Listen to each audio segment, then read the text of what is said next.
Tonight's state of emergency. Americans grappling with the effects of a deadly tropical storm, dangerous heat, and raging wildfires. Millions along the Texas coast remain on high alert as Alberto leaves a destructive mark. The storm battering Mexico, leaving several dead in its wake.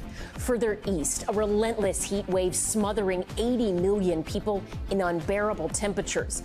At this hour, severe storms charging across the region, the deadly wildfires plaguing New Mexico. Tonight, the mayor of Ruidoso speaking with Top Story after residents there were forced to flee their homes to escape the flames.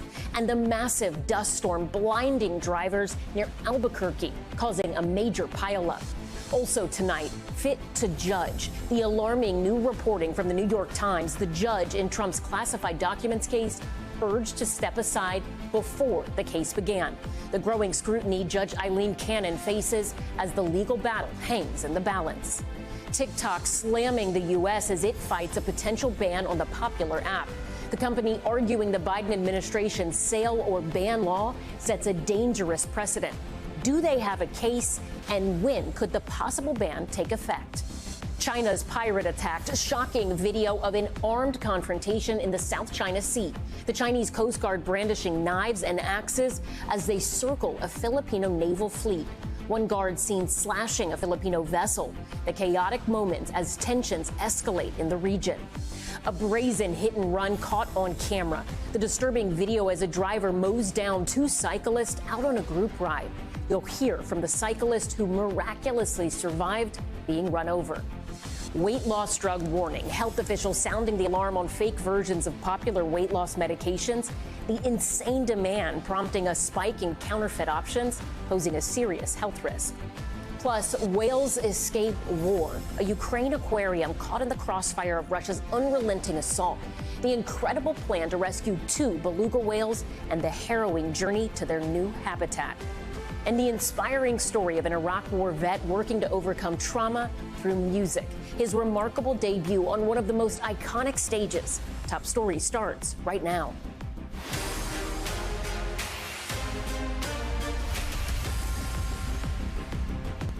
Good evening. I'm Ellison Barber in for Tom Llamas. Tonight, extreme weather continues to ravage millions across the U.S. Parts of Texas still reeling from what was Tropical Storm Alberto. A dangerous heat wave scorching the east, and wildfires continue to burn out of control out west.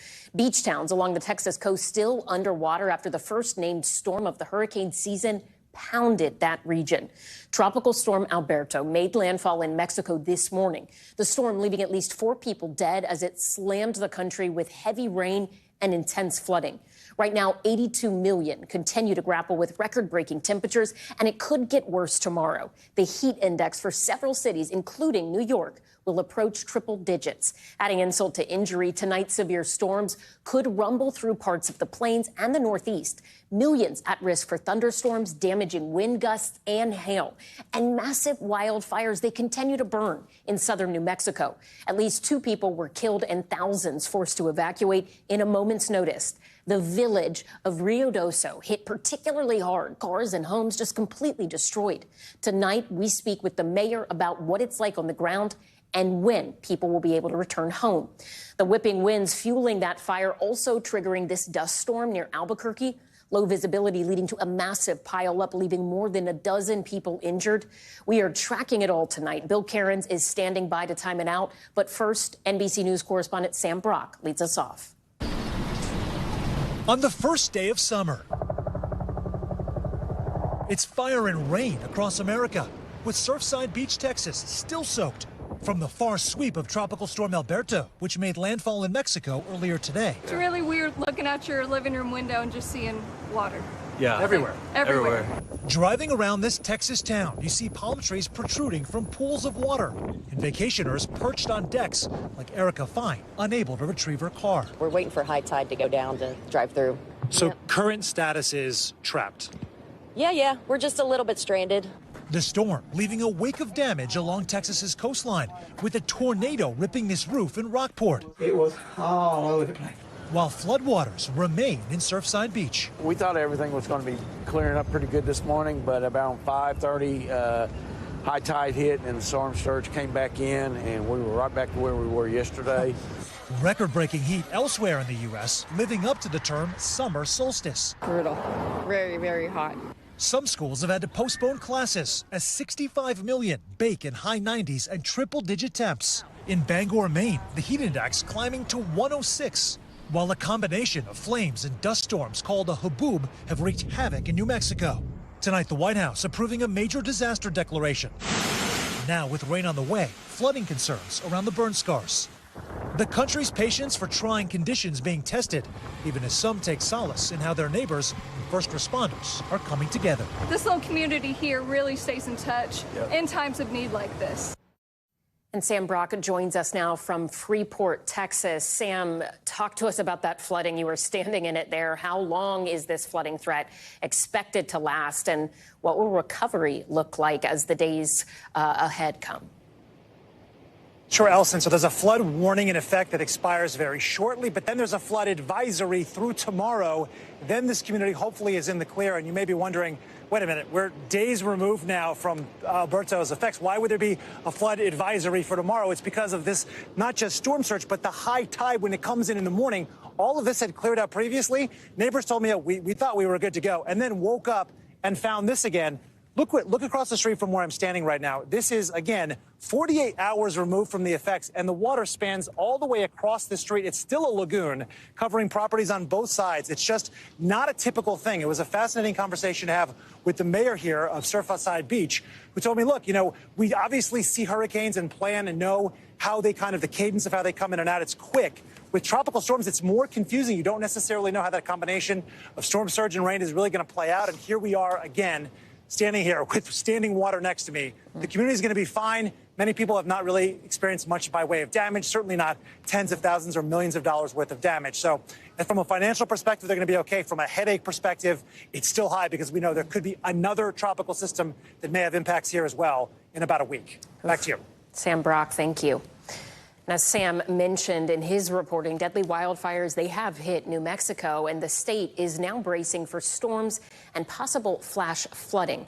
In hard-hit Rio Doso, thousands of residents have been evacuated and hundreds of structures have been destroyed. Now that town is bracing for heavy rain.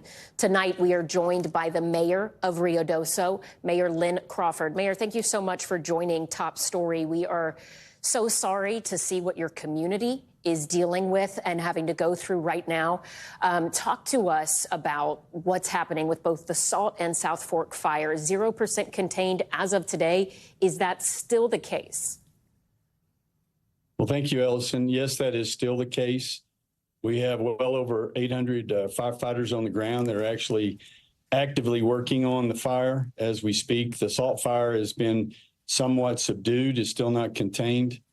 The fire on the South Fork is a different story. Of course, that's the one that ravaged through our community, destroying well over 1,400 structures, many of those homes. We still are in the area doing recon. We have the gas company in, making sure all the gas facilities are turned off, the electrical facilities, and just in now with the general from the National Guard. We have a heavy presence of police, sheriff's offices around. The outreach from the surrounding states and communities has been remarkable. Do we have any indication right now as to how or why these fires started? Well, it would be just guesswork on my part. I know that there's some investigation into it. We were first alerted that it was possibly lightning strikes, but now that we hear otherwise.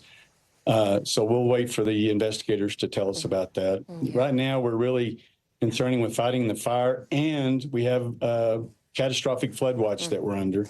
So that says all that you need to know in the name. And so we're prepared for that right now. We are still fully evacuated, and we're still hoping that citizens and people that come in looky-looing, that they stay out.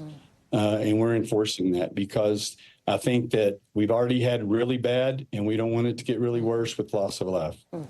You mentioned the rain that could be coming. I mean, a lot of people would hear flash flooding, rain, heavy rain, and think, okay, wait, isn't that good if there are fires? But that's actually not the case, right? Could you explain to people why this combination is really not good?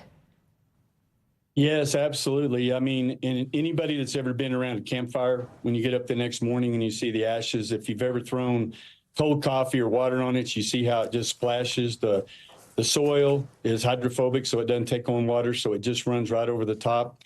Gathering steam, it just pulls the ash, the debris with it, and it clogs culverts, takes out bridges. And we had this happen in 2008 with Hurricane Dolly.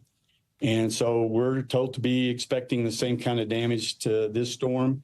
And so we've got all the kind of assets, the resources at our disposal, and we're just waiting for the event to happen. You mentioned the National Guard is there helping and trying to help fight these fires, among other things. Do you believe that you are getting the help that you need from state authorities, other local authorities, and even the federal government, or do you and your community need more help? Absolutely. When this fire kicked off Monday morning, we called an emergency council meeting where we had an emergency declaration, sent it to the governor's office. She swiftly signed it, sent it to the president. The president signed off on it today. And so with that comes resources, allocation of money. We have, of course, the local entities, the county, the surrounding counties, the tri-state area have all been helping. We're getting all kinds of food, water donations. And we're looking for monetary donations as well. And so a lot of those things are helping, but the state to this point has been great, sending in all the things that we need. Also from the federal, FEMA will be coming in. We have a lot of our delegates coming in to actually view the damage so they can understand just the devastation that we're working with and the severity of the needs that we're going to have in the coming future. We've already started with the recovery efforts, planning, things of that nature. So I know that our community, our citizens are really anxious to get back and look, but I still ask them to please stay away because the danger is still here and it could intensify later this evening and tomorrow for sure. Just trust us. The staff, the people that we've called in to help us are all experts. And we're doing the best we can, and we're making progress. Yeah, protecting life is, of course, the most important thing. I hope your community there will continue to heed your warnings. Mayor Lynn Crawford from Rio Doso, thank you so very much for being with us tonight. We wish you and your community the best, and we hope you will stay in touch as this process moves ahead. Thank you, Mayor. We appreciate it. Absolutely. Thank you, Ellison. All right, we have a lot of weather headlines tonight, so let's turn now to NBC News meteorologist Bill Cairns. Bill, this wildfire, the wildfires in New Mexico, not going to be helped by these high temperatures that we've been seeing. There's the possibility of rain. Just give us a breakdown. Where do things stand in terms of the heat?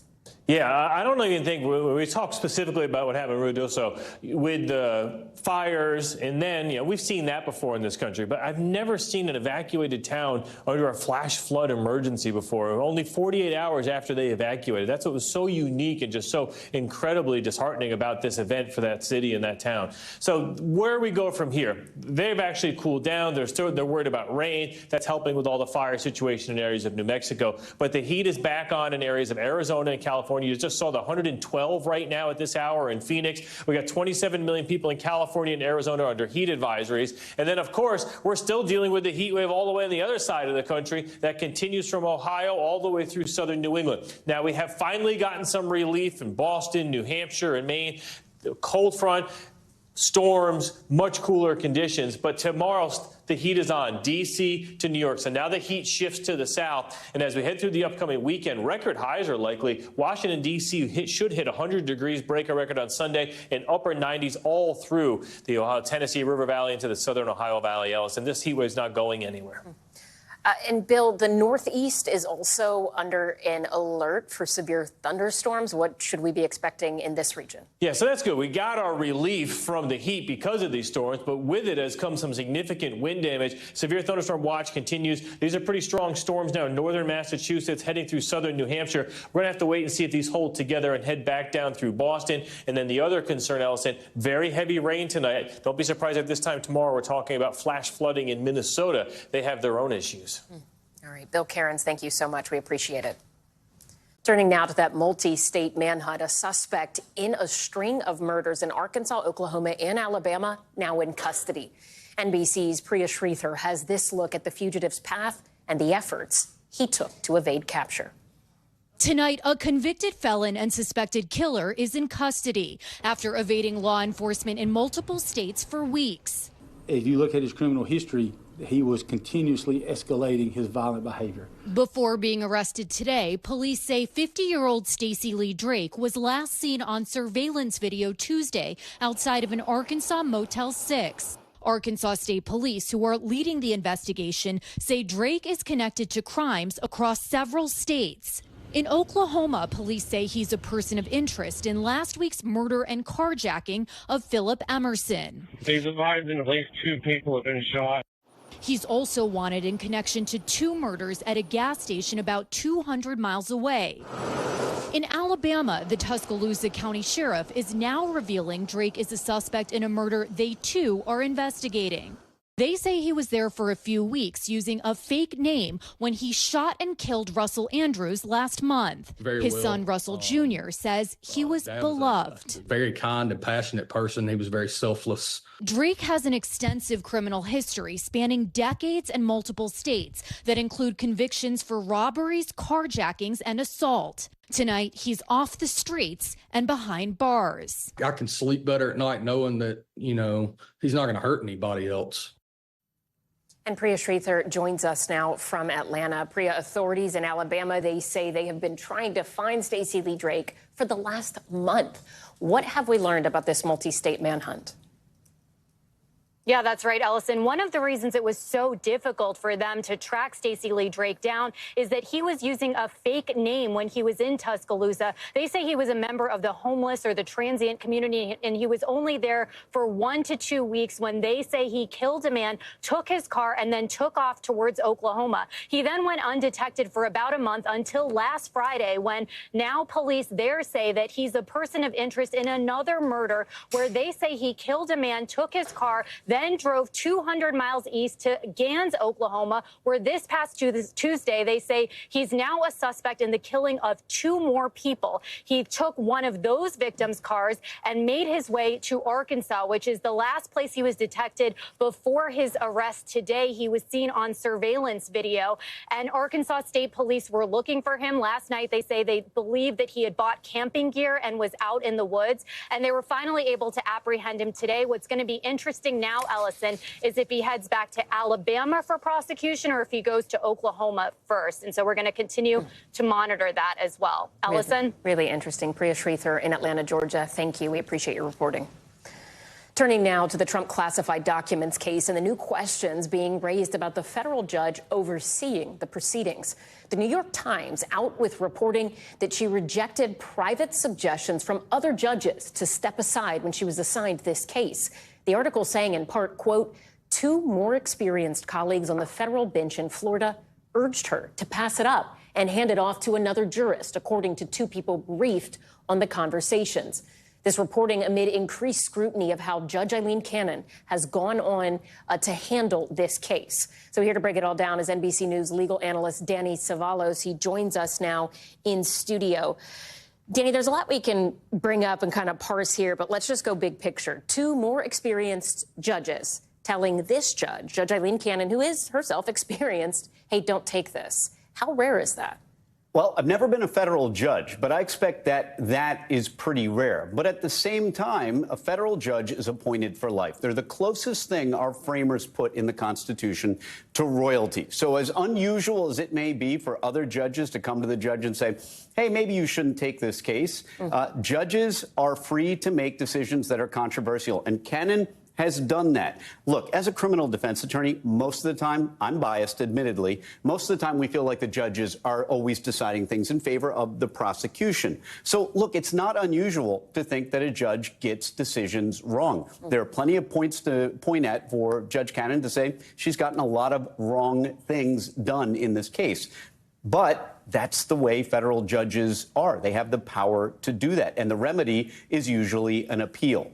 All right. And so she's appointed to this seat, this bench by Trump. So recent-ish, but you typically just have so much legal experience before you're even considered for a judge that I think a lot of the things that other legal experts have raised as odd or said maybe they're missteps, for example, the decision she made in May to delay the case indefinitely, that has raised some red flags where they say, does she have the experience, I guess, in some ways to lead this case. When you look at some of those moments, also that move she made back in 2022, where she stepped in before charges were actually brought against Donald Trump and had a special master review the documents the FBI had seized. Do those moments, in your mind, point to someone who is not experienced or someone who is just doing things differently? Yes, and I agree with everything you're saying. This may be a judge who lacks experience. I think you can pretty plainly say, looking at her experience, her age, that she's not the typical age for federal judges. Although at the same time, there is a move to appoint the youngest possible federal judge you can, because they're appointed for life, and that's a position of power. So the modern trend is actually to appoint very young judges and justices. But here's the thing. You make some really good points there, and you point to some of the word on the street that I'm getting is that she's one of those judges that will take a decision that might take another judge 1 minute, and she'll instead have hearings and briefings and stretch it out. Guess what? There are a lot of judges who do that. And I've sat in a lot of courtrooms breaking pencils to myself saying, this judge is taking way too long. This is she's not doing it right. This is not going well. And that's the way judges are. The idea that she may be making wrong decisions, that is normal. Judges make decisions that someone on one side at least thinks is wrong all the time. So the remedy, again, is appeals, and judges get this particular judge, you just pointed out one example where she was overturned by the Court of Appeals. Yes. It's happened in this case already. But that's not an indicator that somebody's incompetent to sit on the bench or incompetent to handle a case. Yes, was it a stern rebuke by the Court of Appeals? Yeah, but that happens all the time. I've seen it innumerable times in cases. It's never once been considered grounds to say, boy, the district judge got this wrong. We need to get rid of her. And so that's why I'm really, in this case, I think you can agree that Judge Cannon may have made some bad decisions so far, but the idea that she should recuse or step down or pass the case on, I think we're not there yet. By the way, reasonable minds can disagree, but take a look at how often federal district judges actually do that. It's not for lack of criticism. They get criticized all the time, especially by the litigants, and most of the time by defense attorneys like me. Let me just play like a gossipy devil's advocate, I guess. In the court world system, have you ever seen competition, I guess, between judges of being like, I want that case, not them? I mean, could this be a situation where they just wanted the more high-profile case, or do you think they were raising some very legitimate concerns here? Again, I've never been a federal judge, but here's what you need to know about federal judges. They're all academic superstars. They're people who achieved way out of the normal zone in their lives before they became federal judges. They're top of the class. They're Ivy League graduates.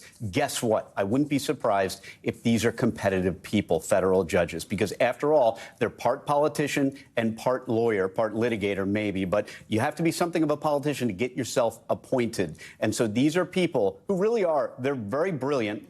They are very accomplished. You have to have somebody who's accomplished, smart, and driven to get past Senate confirmation. And so that's why federal judges, no surprise, are incredibly talented, accomplished people. And by the way, Judge Cannon, she went to Duke, Michigan Law School. I mean, she's no slouch. If she had been appointed from East Ham Sandwich University Law School, I'd say you might have a point. But you don't have that point here. But yes, you can criticize her and say she's gotten things wrong. And you might find another, maybe a former federal prosecutor, sit where I'm sitting and say she's categorically wrong and she should step down. Maybe, but take a look. How often does that really happen with federal district judges? Again, the framers designed the job of judge to be immune from criticism. They serve for life for a very specific reason. So they don't care what people say about them, including people like me and people in the media. They're designed to not care. They're not elected. They're not subject to the whims. They don't care about your protests, your sign, you're pushing a candle through a paper plate and doing a vigil. They don't care. It's designed that way. It's a constitutional feature, not a bug. All right, Danny Ceballos, thank you so much. We appreciate it, as always. We're going to turn next to the growing legal battle between the Biden administration and TikTok, the social media company now filing its first brief in an effort to challenge the government's attempt to ban or force the sale of the popular app. For more on this, joining us now is Lance Ulanoff. He is a tech and social media expert and editor-in-chief at Tech Radar. Lance, I want to start with this quote from TikTok's brief, accusing the new law of setting a, quote, dangerous precedent. Goes on to say dangerous precedent allowing the political branches to target a disfavored speech platform and force it to sell or be shut down. How strong do you think their argument is?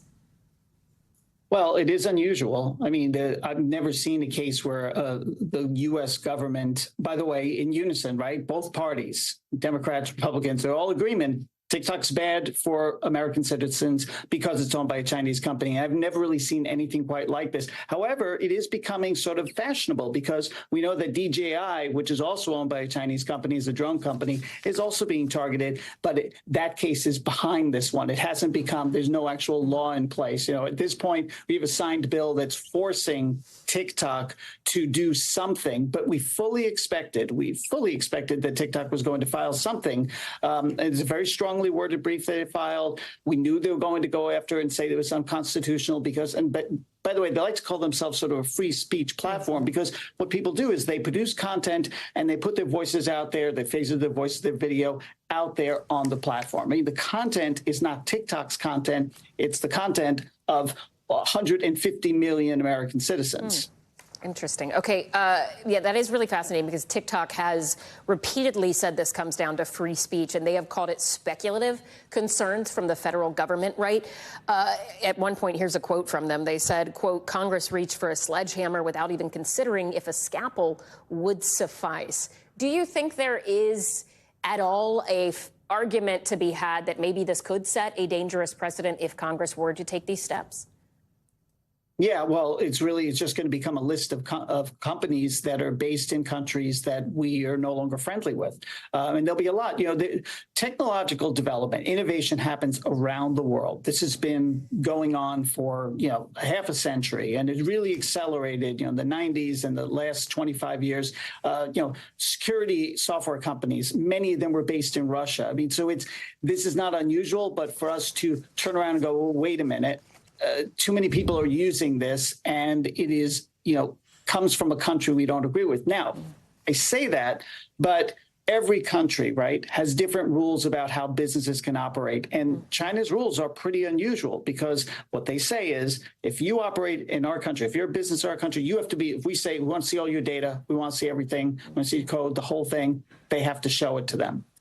I'm sure you're aware that TikTok has been talking to the U.S. government, appearing in front of them for a number of years now. They introduced something called Project Texas, which was supposed to answer these questions. It was supposed to take, and it did take their data, any U.S. data, put it with Oracle in the U.S., created an entire team. The company is thousands of people in the U.S., and they've really separated as much as they think is possible from the Chinese arm. Really fascinating stuff, Lance. Thank you so much. We appreciate it. Pleasure. We're going to head overseas now to the escalating hostilities over the South China Sea. New video showing the chaotic moments the Chinese Coast Guard attacked a group of Filipino military boats, brandishing weapons, slashing at their inflatable vessels, even blasting tear gas. Both countries placing the blame on each other, but it is just the latest clash in the highly disputed region. Danielle Hamamdajan has this report. Tension between China and the Philippines reaching a boiling point in the disputed South China Sea. New video released by the armed forces of the Philippines shows Chinese vessels surrounding a Filipino naval fleet, tying up their boats and ramming into them with sirens blaring. The Chinese crew allegedly deploying tear gas and seen brandishing weapons. And in a shocking moment, one Chinese officer begins slashing one of the Philippines' inflatable boats with what appears to be a pickaxe. The video showing at least one Filipino officer being treated for injuries. Philippine officials say 2 of their rubber boats were seized and slammed the incident as a brazen act of aggression, saying, "Only pirates do this." However, China claiming a Philippine vessel dangerously approached one of their boats and defended their officers' actions, calling them, quote, legitimate, reasonable, professional, and restrained. It's just the latest clash between the 2 countries in the critical waterway. In March, drone video capturing the moment multiple Chinese Coast Guard ships blast water cannons at a small Filipino vessel, creating serious damage, according to their armed forces. China has long tried to claim sovereignty over most of the South China Sea, angering many of its neighbors in the region. China is basically trying to control these waterways, and if they succeed in that, and they have made significant incremental progress through this type of aggressive activity, then they're going to be able to hold the whole world at hostage, and in particular, countries in the region. After this week's incident, the United States reiterating their military support to the Philippines and other allies. The PRC vessel's dangerous and deliberate use of water cannons, ramming, blocking maneuvers, and towing damaged Philippine vessels endangered the lives of Philippine service members. It's reckless, and it threatens regional peace and stability. And the Philippines claims their naval fleet was attacked while delivering food and other supplies to a military outpost. They say some of their officers were injured, but didn't specify how many. One thing is clear, the rift between the two countries appears to be widening. Ellison. Amanda Jen, thank you. Still ahead tonight, the terrifying moment a suspected drunk driver mowed down two cyclists. We'll show you that video and the interview with one of the cyclists who got run over after he was released from the hospital. Plus, rapper Travis Scott arrested in Miami. The charges he's facing after allegedly yelling at people on a nearby yacht. And the warning tonight about fake Ozempic, where authorities have found counterfeit batches of the drug and what you need to know to stay safe. Top story is just getting started on this Thursday.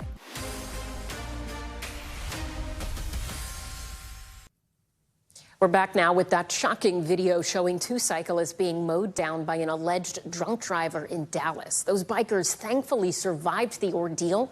One of them speaking out tonight about those terrifying moments. NBC News correspondent Adrian Broaddus has this report, and we do want to warn you, the images, they are disturbing. This is the terrifying moment that cyclist Tom Geppert says could have killed him. An SUV slamming into Geppert and a fellow biker, then running Geppert over near the Dallas-Fort Worth International Airport. I could have easily been in the ICU, or I could have been dead. We're here is definitely that one's quite deep. The driver, who police identified as American Airlines cargo team member Benjamin Highlander, arrested for driving under the influence. Witnesses told police they followed Highlander to a gas station, demanding he return to the scene. I have a bunch of abrasions that are some are pretty deep. This one's pretty deep. And then I had a pretty bad concussion. Geppert, who has been released from the hospital, furious at what he saw in the video of the incident. I'm so angry. It looked like he could have stopped before he rolled over me. But then he sped up and went right over me.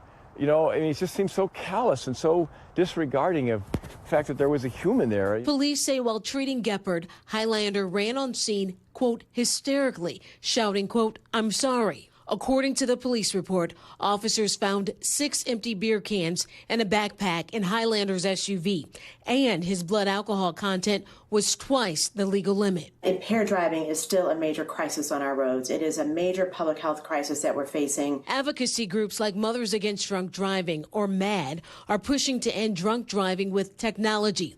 The Halt Drunk Driving Act, which passed in 2021, will require all new cars to come equipped with smart technology that detects and stops impaired driving by 2027. I think it's better than a breathalyzer. In fact, what it would actually do is passively detect impairment once the driver gets behind the wheel. According to the Department of Transportation, in 2020, at least 34% of all crashes resulting in a bicyclist's death involved alcohol consumption by either the driver or the biker. Geppert says he spent decades helping people as a physician.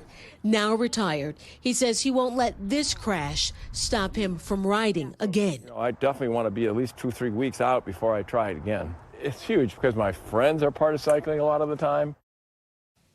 And Adrian joins us now from Chicago. Adrian, in your piece, you report that there were 6 empty beer cans with this driver in his car. What is the status of this driver tonight? Well, according to a spokesperson with the jail, he is no longer in their custody. The police found those 6 empty cans in the vehicle. They also found 2 additional cans in a grassy area where those witnesses chased that driver. Meanwhile, a spokesperson with American Airlines saying tonight he's been, quote, withheld from service, declining to comment further. Ellison? Adrian Broaddus, thank you.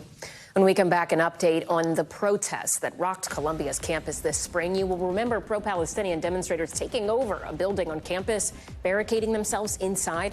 Why the Manhattan DA tonight says they are dropping nearly all of those charges. That's next.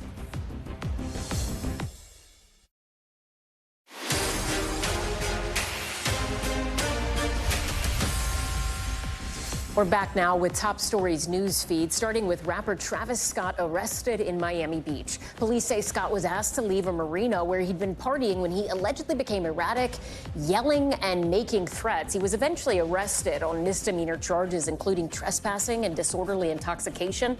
Police say he admitted to drinking alcohol, telling officers, quote, "It's Miami." He was released on bond. An update tonight, the Manhattan District Attorney dropping charges against most of the protesters arrested at Columbia University in April. The protesters were arrested after occupying Hamilton Hall on the Manhattan campus amid a wave of pro-Palestinian demonstrations.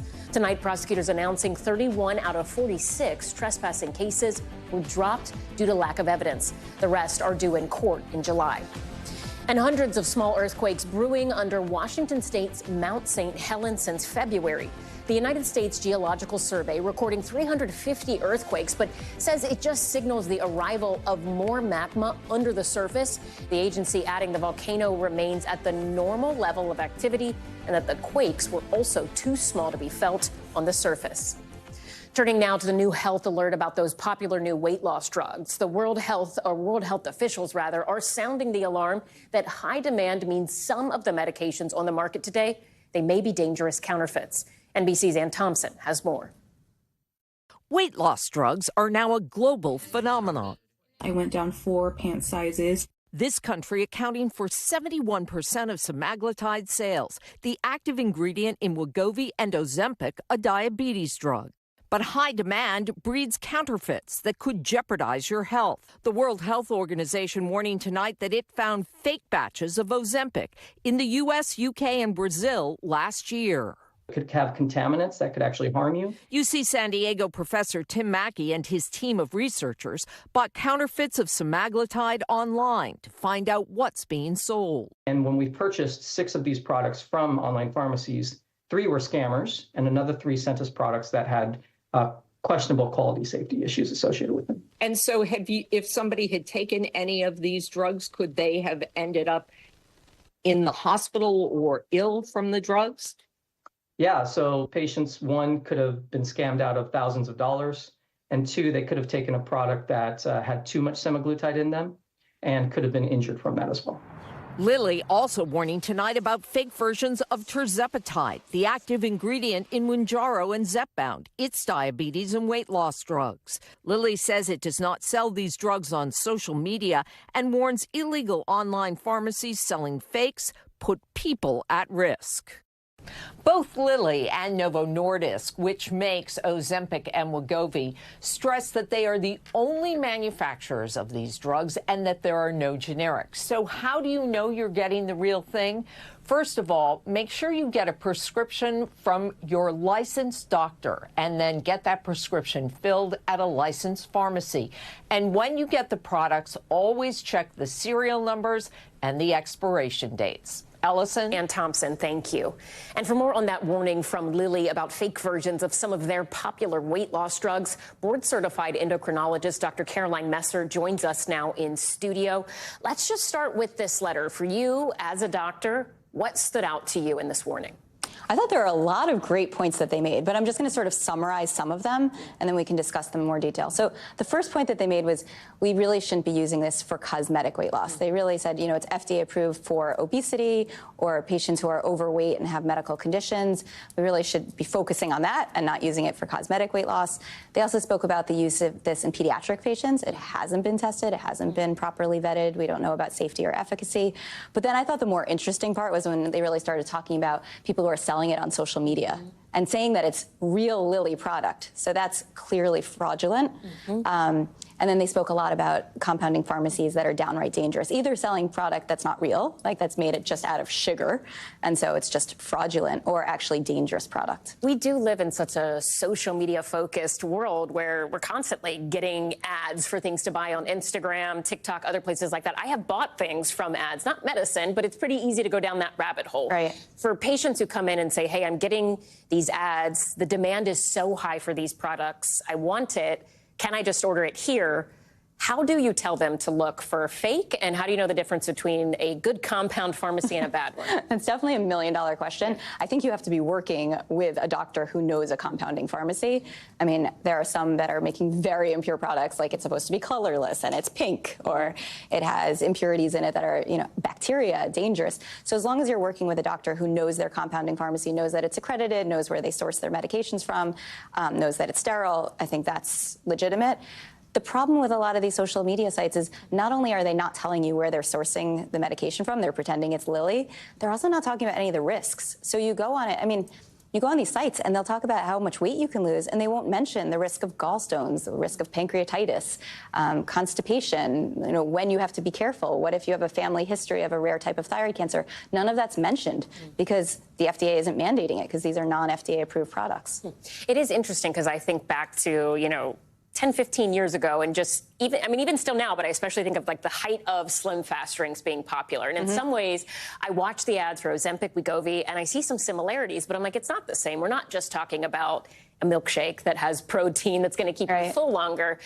For people who are considering this, either because they think they need it for the longevity of life, to alleviate issues they're having with obesity and be healthier down the road, or because they want to look and feel better, how do you guide patients on what's right for them? Should they only be taking it if they truly need it for medical reasons to lose weight, or is it okay for cosmetics? So clearly controversial. I think that I am very lenient in terms of prescribing it. And the reason why is I see that there's so many other health benefits, right? We know that these are anti-inflammatories. They're coming out with studies showing that it helps with rheumatoid arthritis, which I think for endocrinologists is not a very well-kept secret. We've known this for years. They're looking at it for different eye diseases, macular degeneration, among others. We know that it helps with sleep apnea. There's so many medical conditions, not to mention, of course, the cardiovascular risk goes down substantially, risk of stroke, heart attack, and death. I really feel, okay, if somebody wants to lose 10 pounds, they're clearly not super overweight. Is there really much harm being done? As long as I'm giving a balanced view of it, that they may experience some nausea, some constipation, that they lose weight too rapidly, they may have gallstones, but as long as I'm presenting both sides of the story, I feel like there's so many benefits to it that I don't mind just helping someone feel a little bit better, a little bit more comfortable in their own skin. Like, where's the harm there? Do you think moving forward we will see more warnings like this, particularly as it relates to false advertising for prescription products on social media? I really hope so. I am very farmer-friendly, and I believe that they spent billions of dollars on R&D to come up with this product. And to have somebody claiming to be selling their product is clearly not lawful. It's fraudulent. It's a different story when we're talking about compounding pharmacies, because they're not claiming to be Zepbound or Mounjaro or Ozempic or any of those, All right. Dr. Caroline Messer, thank you so much. Of course. My pleasure. Just ahead, the incredible transport out of a war zone. A pair of beluga whales trapped in a Ukraine aquarium airlifted to safety. The experts from around the world coming together to execute that challenging rescue.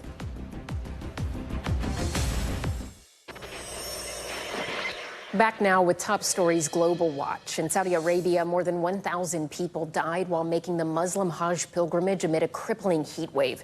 Nearly 2 million people have traveled to the holy city of Mecca, where temperatures hit about 125 degrees. Officials say 2,700 people have been treated for heat strokes. Saudi Arabia has deployed medical personnel to assist with heat-related illnesses and is urging visitors to stay hydrated and carry umbrellas. And an update on the case of another American citizen jailed in Russia. Ksenia Karolina appeared in a Russian court as she faces treason charges. The dual American-Russian citizen was arrested while visiting her family back in February and accused of donating to Ukraine's war effort. Her trial has now been postponed to August 7th. She faces a sentence of 12 years to life in prison if convicted. Turning now to another headline involving the war in Ukraine. The relentless fighting not just impacting humans, wildlife officials in Ukraine now undertaking the difficult mission to save a pair of massive beluga whales in the midst of war. NBC's Andrea Mitchell has this story. The Russian offensive is in full force in Kharkiv, the local aquarium at risk, home to 2 beluga whales, 15-year-old Plombier and 14-year-old Miranda. The battle was closing in. Whale food, fresh squid, herring, and mackerel increasingly scarce. Caregivers knew they had to get them out of the war zone. Were you afraid that you and and the whales would come under attack. Certainly the risk of rockets and things it was on our mind, for sure. The challenge, how do you move two 1,500-pound whales in 20,000-pound tanks, almost 3,000 miles to their new home in Spain? Very carefully. The Ukrainians, with experts from the Georgia Aquarium, SeaWorld, and Oceanographic de Valencia, came up with a plan. From Ukraine to Spain, with caregivers calming them down along the way. Are Plomber and Miranda friends? Are they even a couple? Can I be so bold as to ask? It's an adult male and an adult female. They seem very bonded, very close. How do you feel now that you've accomplished this? Daniel? Taking these animals out of the war is probably one of the life experiences that I put in my grandkids. Now safe in their new habitat and looking happy. Andrea Mitchell, NBC News, Washington. When we come back, one veteran's incredible debut at the Grand Ole Opry. Marine Sal Gonzalez learning to cope with his PTSD through music, performing on Nashville's most iconic stage where he was met with a standing ovation. Those powerful moments and his message for anyone out there struggling. Stay with us. Finally tonight, for PTSD Awareness Month, we bring you the story of one Marine veteran who's battled back from wounds of war, both visible and invisible, to reach his fellow veterans from one of the biggest stages in country music. Thank you, ladies and gentlemen.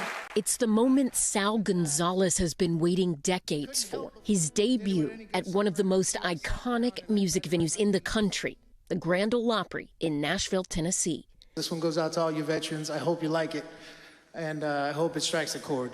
Those veterans, his brothers and sisters in arms. Gonzalez joined the Marines in the wake of the attacks on 9/11. I was in English class in high school, and we watched the Twin Towers fall. And I knew all of a sudden that we were going to go to war, and I wanted to go do my part. Gonzalez was serving as a machine gunner in Iraq in 2004 when his vehicle was hit with an improvised explosive device. I'd been in a coma for a week. Both my lungs collapsed. I almost died a couple of times, and my leg was in shambles. Months later, Gonzalez and his doctors made the difficult decision to amputate his left leg below the knee. It's now a very physical reminder of the toll of war, but there are mental scars too. I thought it was normal to just go and drink myself to sleep because I didn't want to think about stuff. I think more than anything, the survivor's guilt was the thing that was hardest to deal with. Thinking of all these friends that I'd lost, not just my lieutenant who was killed in the explosion that took my leg. Soon, Gonzalez learned to rely on the passion that he'd had since childhood, music, ultimately partnering with the Wounded Warrior Project to play for other veterans across the country. Danny had a daughter that he'll never get to see, and I know that he was proud that he was only 23. Some of those vets were like, hey, that's awesome. You nailed it on the head. I couldn't have said those words myself. And I'm just happy to get to be a part of that and get to give back to an organization that I'm pretty sure, had they not been around, I don't think I'd be around. That passion quickly becoming more than just a pastime. Gonzalez moving to Nashville to pursue a career in music and even appearing on America's Got Talent in 2014. No sun shines, it's gold. This house just ain't no home. Anytime she goes away. And just last month, that offer of a lifetime. Making his Opry debut, let's give him a warm welcome. Ladies and gentlemen, Sal Gonzalez. Gonzalez taking the stage with an original song written after one of his fellow veterans called him a hero. I'm not trying to say you're wrong, but heroes ain't the ones who make it home.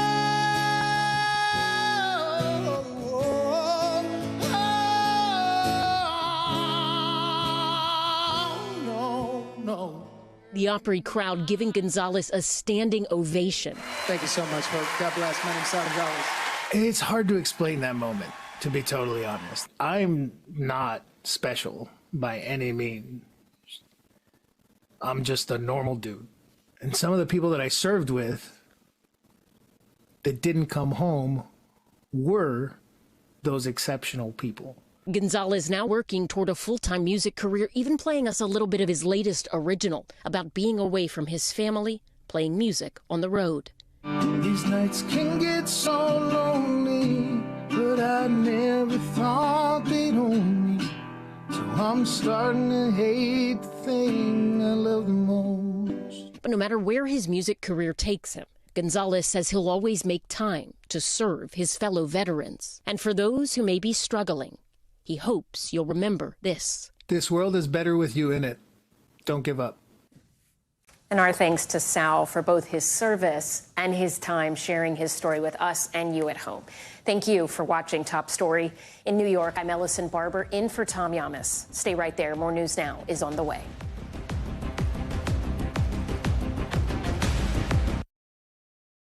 Thanks for watching. Stay updated about breaking news and top stories on the NBC News app or follow us on social media.